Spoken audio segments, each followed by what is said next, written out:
In today's video, I'm going to teach you how to build a Notion business dashboard for your business.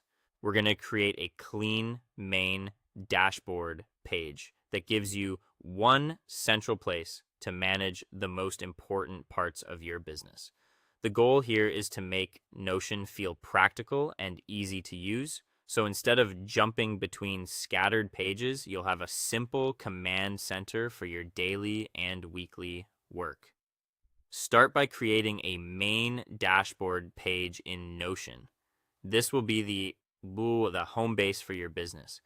Give it a clear title that makes sense to you and think of it as the first page you'll open when you start your workday. Keeping everything connected to this page makes your system easier to maintain and much faster to navigate. Next, add sections for the key areas of your business. Create space for tasks, projects, clients, finances, and meetings. These sections help organize your workflow so each part of the business has a clear home.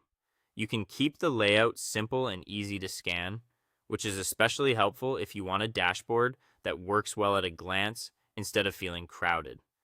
After that, create a database for active business projects. This project tracker should hold the work that is currently in progress so you can monitor what's moving forward and what needs attention. A dedicated project database gives you better visibility and helps you avoid losing track of larger initiatives that involve multiple steps. Then add a client or lead database to serve as your CRM. This gives you a structured place to keep track of business relationships, potential opportunities, and ongoing client activity.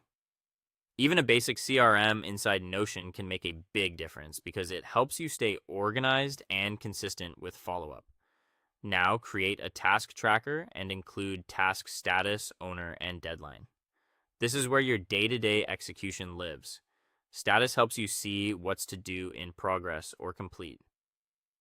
Owner is useful if you work with a team, and deadlines help you prioritize what needs to happen first. Keeping these fields updated will make the dashboard much more useful over time. Once that's in place, add filtered views for urgent tasks and active projects. These focused views reduce noise and show only the information that matters most right now. For example, an urgent task view can highlight time-sensitive work, while an active project view keeps current priorities front and center. Finally, review your dashboard daily or weekly. This habit is what turns the dashboard from a nice setup into a real business tool. A quick review helps you stay aligned, catch overdue work, and make better decisions about what to focus on next.